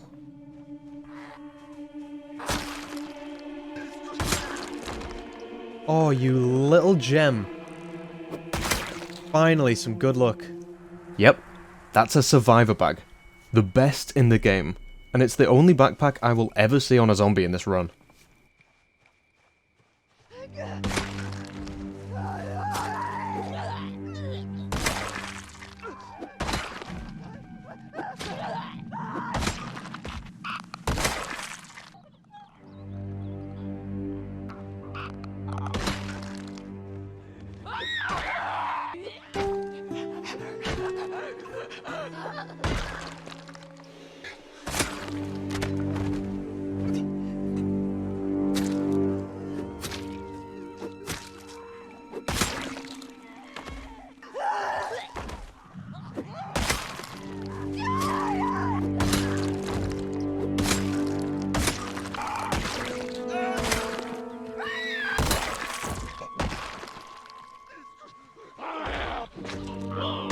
Even when I seem to get used to the confined space, a zombie will randomly jump at me with zero warning. My volume's so loud. What the fuck? That's bullshit! What the fuck? They did not make a single sound. You saw that? You heard that? I'm not crazy. What if that was a fucking bloater? I walk around a corner after listening for 30 seconds, zero sounds, 2 zombies right there, ready to bite me. Despite the progress looking good, I'm out of tools and weapons. I stupidly didn't bring any spares, and my knife just broke. So I need to forage to make a stone knife to make more.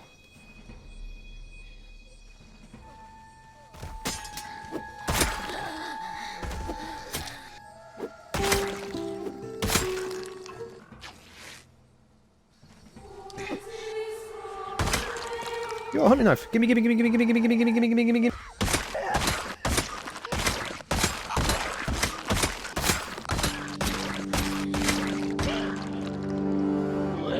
Thankfully, as the sun begins to set, the forest begins to thin, and then I see it. The shore. Oh my god, I made it. Oh my god, I made it. It's a bridge to the other side of the island, but it's destroyed. I'm left in hostile territory that I don't know, with no survival tools, so I have to build a camp from the ground up.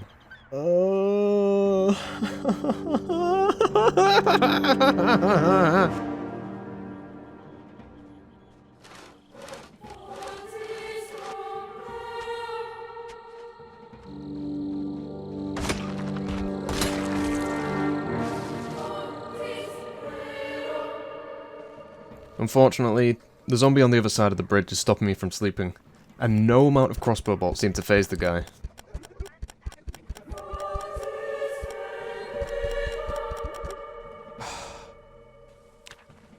Oh, it is safe. Eventually though, I find a place to sleep, as risky as it is. The next day, I'm in no mood to go back through the woods. That was nearly 2 hours of hell, listening for any sound, not knowing if the sound was real, and sometimes not hearing anything at all until it was almost too late. Instead, I can take the long route home by following the shore north. Plus, it'll let me map out the top end of the island. And I do love mapping. At first, it's pretty chill. I'm able to forage as I walk, and I make up about 1/4 or 1/5 of the distance. Yo, a toothbrush. Finally brushed my teeth. I haven't brushed my teeth in 60 days. But around midday, I run into what can only be described as a wall of zombies. And it just went on, and on, and on, to the point of insanity.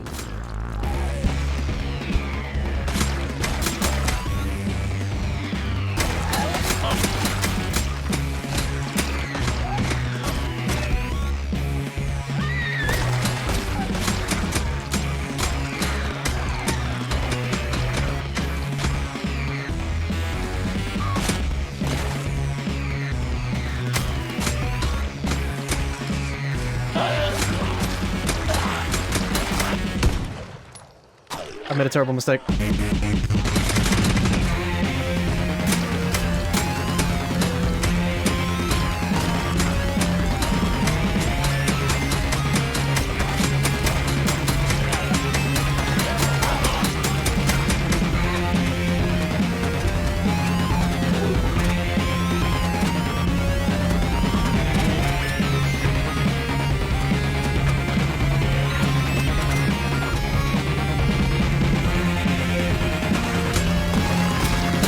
Look how dark it is!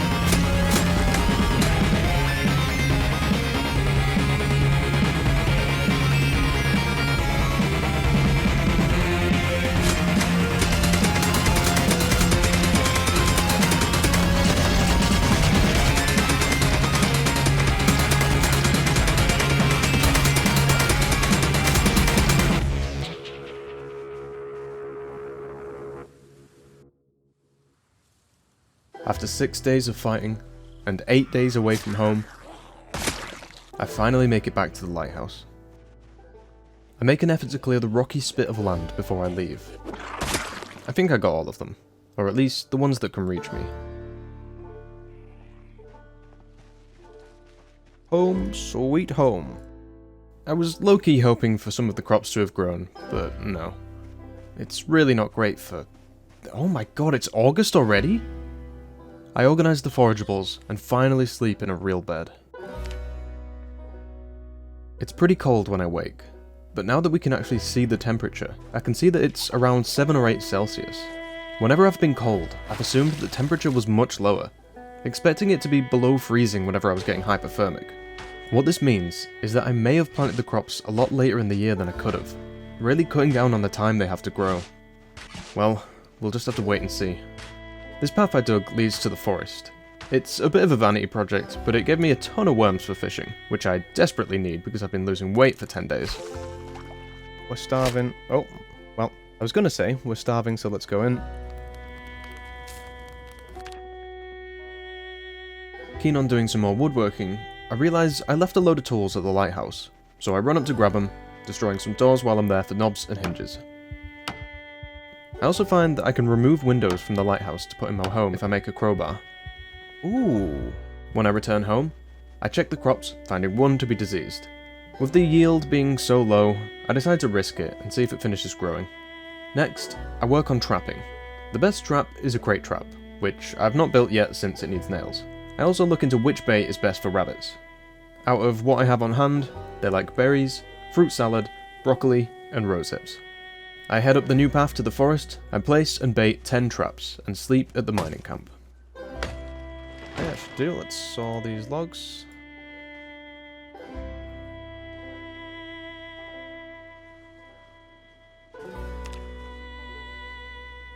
In the morning, I check the traps. Nothing. I head home, reforge the tools I broke on the big adventure, and finally make a belt. Let me keep my knife and weapons handy. Belt. Oh yeah. I make a door, and head back to the lighthouse to steal some windows. Well, I only managed to get 2, so that's a bit of a bust. But when I get back, the cabbages are ready for harvest. They're not seed bearing yet, so it's best I leave them a little longer so I can plant them next year. I spend the rest of the day tidying around the farm and house, clearing the grass, plants, and debris, which leaves me with a massive pile of 1,000 straw. I make all of it into rope.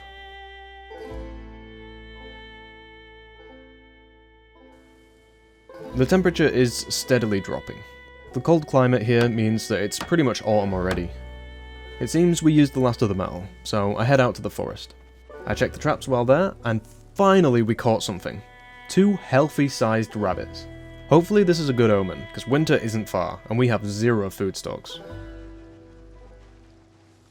After a few hours of searching through the woods, I find some more, but realise I forgot my pickaxe. I head home, and decide to check out what I can do with the rabbits. Rather than eat them, it's better to render out the fat into tallow, which has a long shelf life. It also has 100% fat content, which means it's extremely high in calories, and can be made into candles. Now, I've lived a lightless life up until this point, and was really excited by the idea of having light at night, so that was my main priority. However, to render the fat, I need a saucepan, and guess what? It needs level 6 metalworking. Again, the metalworking mod is fucking with me. It's the same with the roasting pan, which I can use to make glass for more windows. Yeah, I can make a fucking crowbar to remove windows, but I can't make a simple pan to melt glass. Okay. I make a few needles and suture needles, a ton of nails, an improved crossbow, and another pickaxe. I'm trying to grind out metalworking by making all my tools in advance, but it gives me barely any XP. It looks like it's just going to be a real slog of a grind to level 6, I guess. We have come a long way though. 6 strength and fitness, 6 carpentry, 5 metalworking, 4 archery, and 3 aiming, not to mention level 10 foraging, which hopefully makes finding ore pretty easy.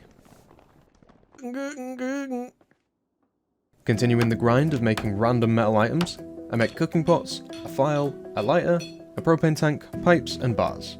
Honestly, if it has any use, that's an excuse. Next, I head back to the forage and start logging. I'm burning through coal faster than I can mine it, so I make charcoal pits out of the logs.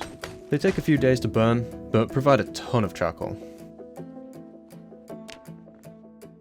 The next day, I head straight out for more. The traps sadly haven't sprung. I think I hadn't realised that the bait gets eaten without triggering the trap quite often. I do, however, hit the jackpot of iron and mine a ton of it to bring home. Here is a really good example of why you can't trust your character's temperature for the weather. It's 18 degrees Celsius, but I'm cold? Likely because I'm starving to death and exhausted. I end up napping and waking up in the late evening to find that some of the lemongrass has grown.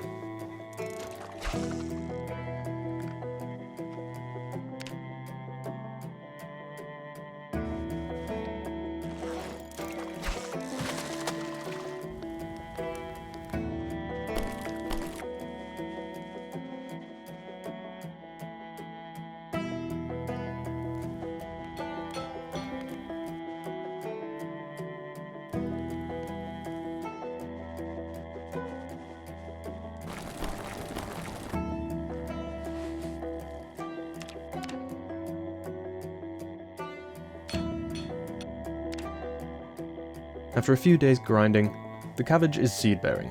I harvest 20 cabbages. They won't last over winter, or really provide many calories, but we do get the seeds for next year. I'll mostly use them for trapping. I head back to the road for some reason. I think I just wanted a bit of a break from the grind. I've already cleared this area out. There shouldn't be any zombies here. As a result, I don't really get much done today. I do get a lot of leather from the zombies though. And a single rabbit.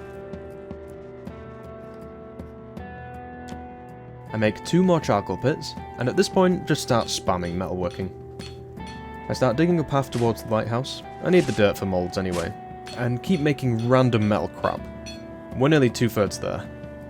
I'm kinda concerned that the rabbits will rot before I can hit level 6. Speaking of rabbits, I head up to check the traps and find 5 rabbits, as well as a load of ore right by the clearing. We've got 5 rabbits, absolutely huge. Oh my god. Okay, all iron. I head back to work some more metal and end up passing out after hitting my hand. No. Do not. Ah! As a result of not bandaging the wound, it gets infected. Oh, that's a bad infection. That's bad. I take it easy and remain well fed until I can fall back to sleep. It's probably best I stay close to the base until the wound heals, so I keep forging, making a slamfire shotgun, 4 scrap spears, and a scrap shield. I disassemble and reassemble a sledgehammer, make 2 scrap swords, more knives, belts for a sling, more bolts, and finally reach level 6 metalworking. Just in time too, as the rabbits are starting to go off. I make the saucepan and immediately skin and render the rabbit meat into tallow. Like I said earlier, I'm keen to make candles, so I make some and sadly discover I have no way to light them. This is something we get fixed later on with the homemade recipes mod, but for now, candles are basically useless. When I wake up the next day, I realise that level 6 metalworking lets you make a wood stove. Yes please? I immediately pour everything into making one, and place it inside, nearest to the bed for warmth, but this is where the kitchen will be anyway. I head for a nap, and realise I no longer get panicked in this house. I was panicking for so long. Wait, what? So, with the candle situation shut down, I render out the last of the fat, and use the leftovers to eat. I am still underweight after all. Right now, I'm more concerned with putting on weight than making a stockpile of food. Besides, we don't really have any way to preserve the food from now to the end of winter anyway. I can also make yeast from mushrooms now that I have cooking utensils. Yeast is shelf stable, but it's more of an ingredient than a source of calories. What we really need is flour. I spend the rest of the day making furniture, and end with a nice cuppa.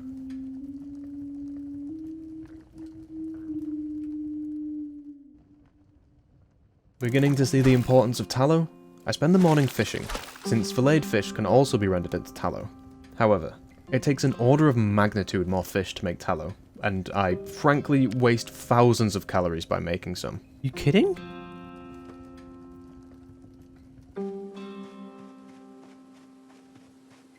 I head to the clearing and find 4 more rabbits, then do some more logging.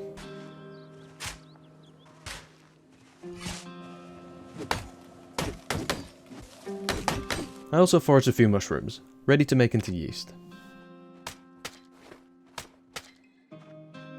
For some reason, the cabbage is already rotten. Luckily, I'd already used most of it, but still. I put all the rotten stuff I've accumulated into the composter to make fertilizer. I try and eat some of the tallow to see if I can get 2 ticks of weight gain, but it's not enough.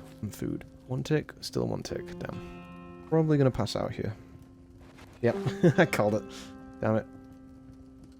I spend the next morning preparing wood for the stove. I'll have to start thinking about a winter firewood stockpile soon. Wanting to try out the new crossbow, I head south to the tents. The crossbow performs basically the same, even with the metal bolts. The metal spear though is absolutely goated.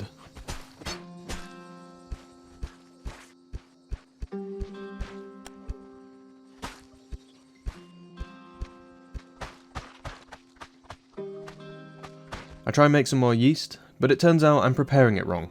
This is the biofuel recipe. I managed to make a little bit of what I should have made. I finished the day with some foraging. With the end of the year drawing closer, I'm almost certain the crops won't grow in time. It's a huge loss, not just for the harvest, but the seeds for next year. I was really hoping to start up propane and biogas production for lights and advanced metalworking, and the food preservation that comes with it. To take my mind off it, I work on the base. I finish the kitchen, then add a table and a weapons storage.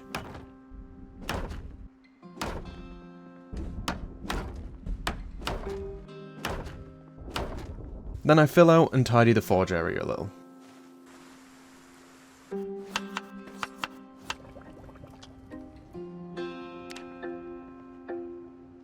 I tidy up and display some items, then start making glass using roasting pans.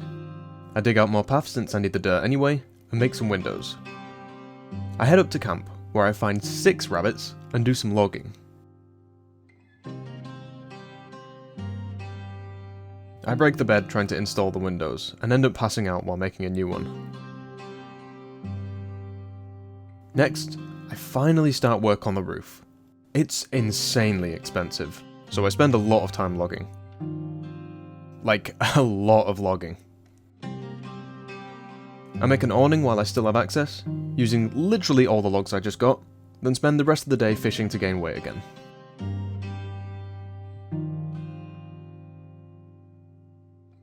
I fish some more, trying to prioritize the peak morning time, but break 4 rods in a row. No, something's wrong. No. I build out a porch area, followed by more logging, and finishing the forge and its awnings. Naturally, I need more logs, but I finally finished the roof.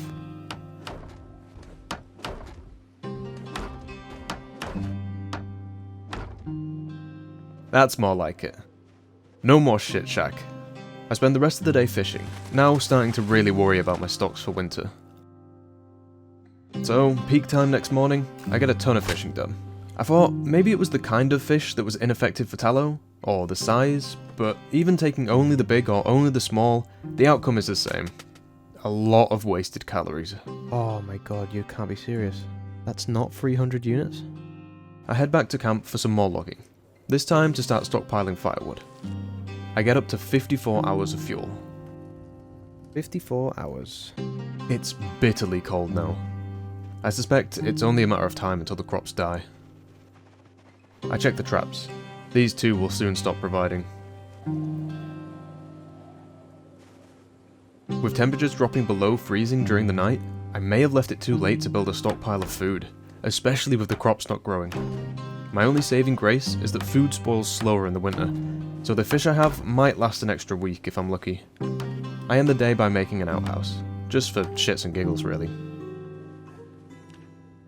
It's -3 the next day.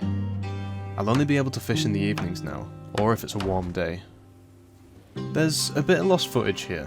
I played that shitty game Forever Winter and it messed up my recordings, so the crop is off and honestly I just lost a recording or two. But all I did was train sprinting, tailoring, make a new outfit, and fish.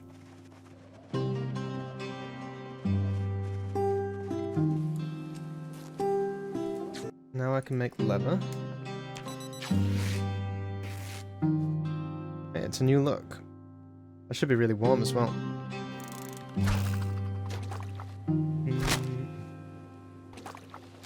On day 84, after fixing the recording, I realised I can make metal cage traps, which have a 10% higher catch rate, so I make a bunch and start replacing the broken wooden traps. I also discovered there's a recipe to make disinfectant with salt. That would have been nice 80 days ago. With salt on the brain, I try and salt and smoke some fish again. I know it didn't work last time, but maybe it's because it was summer, I don't know really. I'm just looking for any way to maximise my food. I also start foraging for bird shit. Let me explain. Using sulfur from crushed stones, charcoal and niter extracted from bird shit, I can make gunpowder. I guess it's trying to emulate the early gunpowder made from guano. When we get home, we're finally no longer underweight. I make gunpowder through a lengthy process of refinement. I could look into making ammo for one of the guns I found, but I'm more keen on making bombs. In theory, a pipe or nail bomb could kill a bloater. So, after deciding that nail bombs are probably the most economical option, I make 2 of them.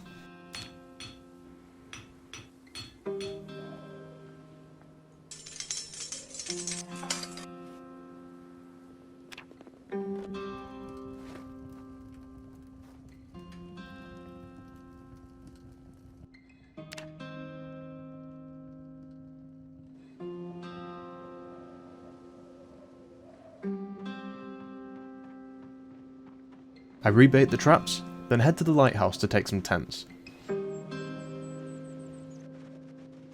Next, I start working on upgrades. I make leather armor and patch all my clothes for protection. I make a load of bolts and basically get myself ready for an excursion to find a bloater. And the next day, I head out. It's -4 The crops are definitely gonna die. I might not even be able to drop anymore. I could look into making a greenhouse. After some searching and fighting, I find my bloater, and lob the bomb. Need a holster. Okay, here we go. Okay, here we go, here we go, here we go. One bomb. Did it kill him? Oh my god, it killed him! Let's fucking go. This is a much better option than making traps. I continue south, running into a significant amount of zombies, way more than the previous runs.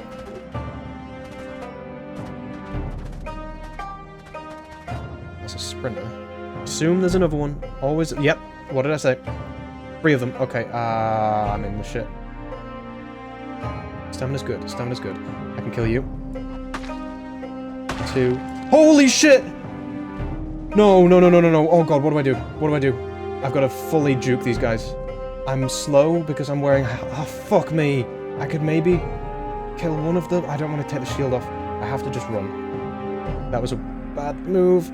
I've just got to hope that they space themselves out enough. Okay, did any follow me? 1. Ripped.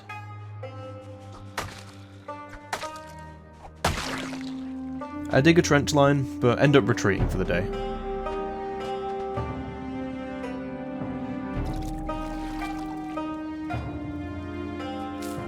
It's -6 when I wake. I check the traps, but it's pointless to bait them anymore. I think I left it too late. The small pond by the tents might be far enough inland to retain some heat for fishing, and that is the case, but it's only a small pond, so I quickly fish it to extinction. That's probably the last fish we'll get this year. I head back and try and butcher the last game for tallow, but it's not enough, so I smoke it instead.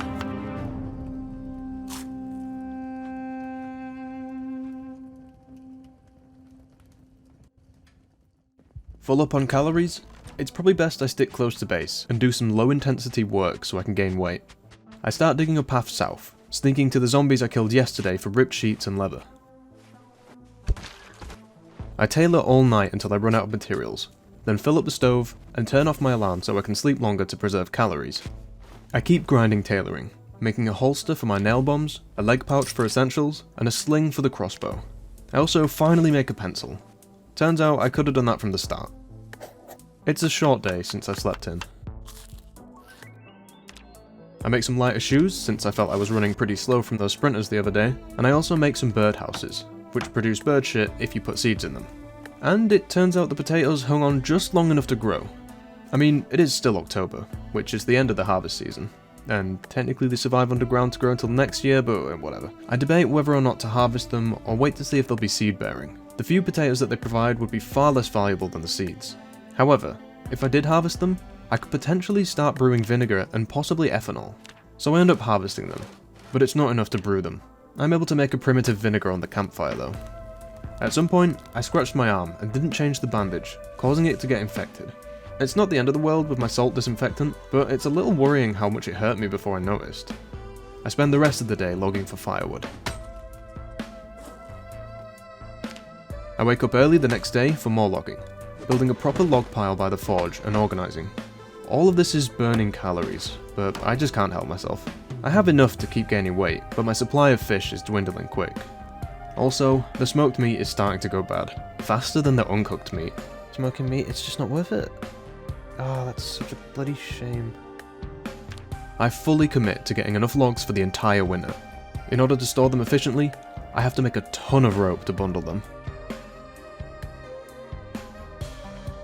And by day 94, it's half full. It feels like I'm spending more time making ropes than I am chopping trees. Miraculously, we get a November harvest of wheat. The wheat is the seed, so I don't have to wait for it to be seed bearing, and I harvest it. I managed to fill up 2/3 of the log storage, and decide that's enough. Next, I want to reach the southern bridge from the previous runs and follow that road. With the difficulties going south last week, I was expecting a struggle to get down there, but it's relatively quiet. Really? Oh, damn!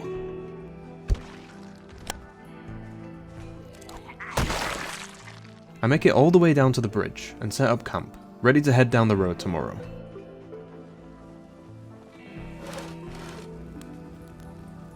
I set off, fighting my way down the road, hitting level 4 aiming in the process. Two bloaters blocked me. It ain't no thing. You over the spear trap, nice.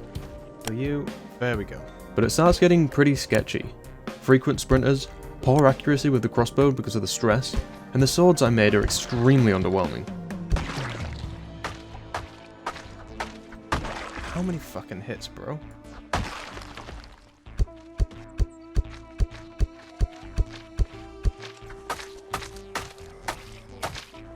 Why am I so weak?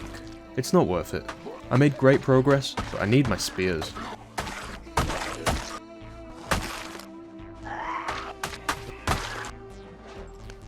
Unfortunately, on the way home there's a large group of zombies, and I struggle to fight through.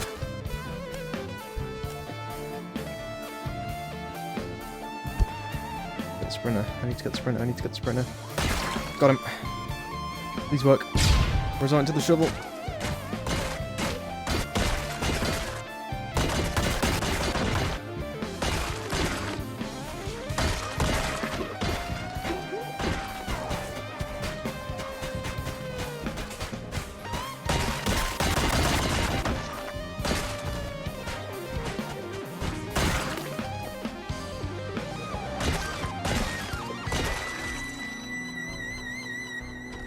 When I get back, I eat to replenish the lost calories, but we're down to scraps. It's better for me to gain all my weight at once, than spend the winter fighting starvation while losing weight, rather than trying to stop weight loss all winter. This is probably the last day I'll gain weight. The next morning, it's -14 Celsius. I dig up the dead plants, managing to salvage a few potatoes. I never use fertilizer, but I learned that it increases the growth speed. so with all the rotten stuff I've been putting in the composter, it might be enough for next year's crop to grow in time. I spend the rest of the day replacing my broken tools and forging extra bolts. The days are so damn short now. I do some exercise and realise that the last of my fish is starting to go bad.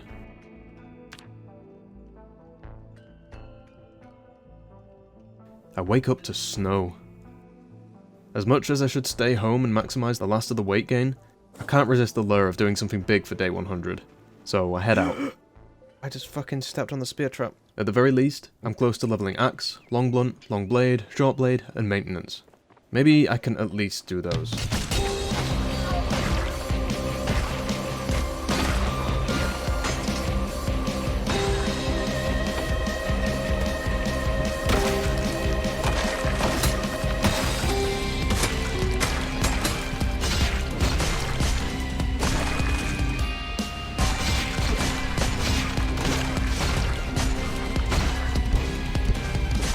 As night drew in, stupidly I pushed on. Luckily, I run into a derelict petrol station and knew that I had to stay here for the night. I foraged and set up camp, never knowing how many lurked in the darkness.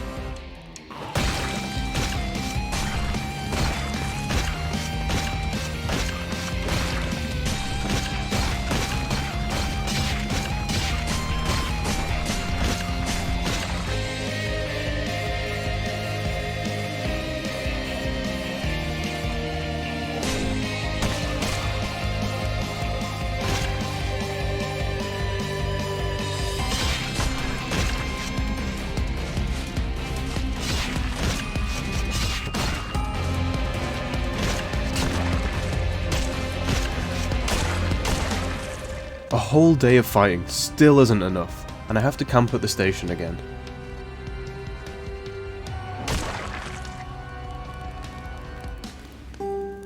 It's too late to back down now. Starving, depressed, freezing, and a nervous wreck, I press on.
Of course. The fucking bridge is out. Why would I even fucking think otherwise?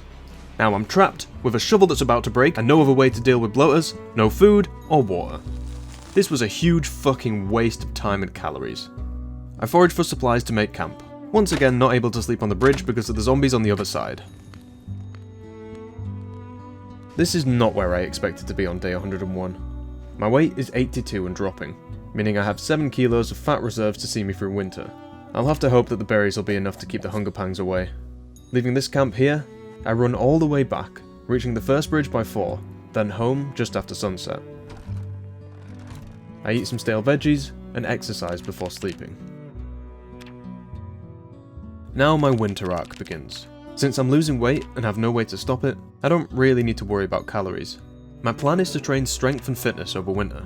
However, the agony from hardcore exercise like this means I can't sleep or continue working out until the pain subsides, so I need to fill those hours with something. Today, that's menial tasks like washing my clothes and sterilizing water.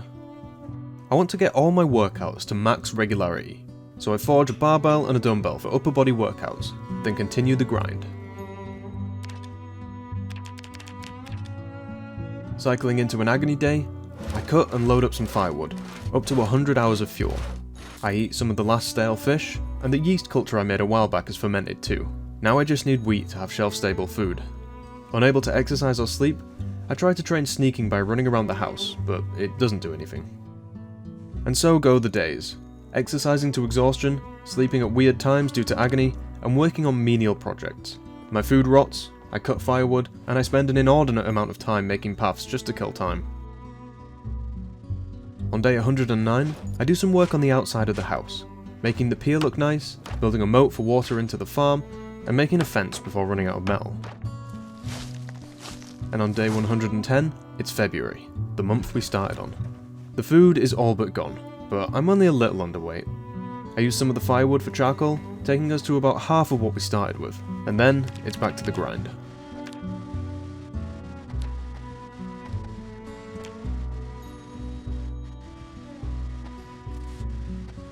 On day 117, I hit level 9 strength. I think that's it for our gains grind. It'll take an entire winter just to level fitness and strength from 9 to 10. I'm down to 72 weight. We might hit the low 60s, or very underweight, but it's way better than we were last spring. I've survived 1 year on this island. I have a home, the foundations of a good farm, and all the knowledge to survive even better this year, but I still don't know what's beyond the confines of this space. So much remains unknown. A wide, raging river divides the island, and a small estuary blocks the passage south. I can't help but wonder what's down there, and it's that curiosity that drives me to keep pushing every day. So I hike south, with all my tools, and build a bridge across. I find a train track, and follow it west as the sun begins to set. It leads to a tunnel, unfortunately caved in. But behind one of the walls is a cave. I peek my head inside. It leads around the blockage, and to an intact bridge. But before I can celebrate, the screams of a horde erupt around me.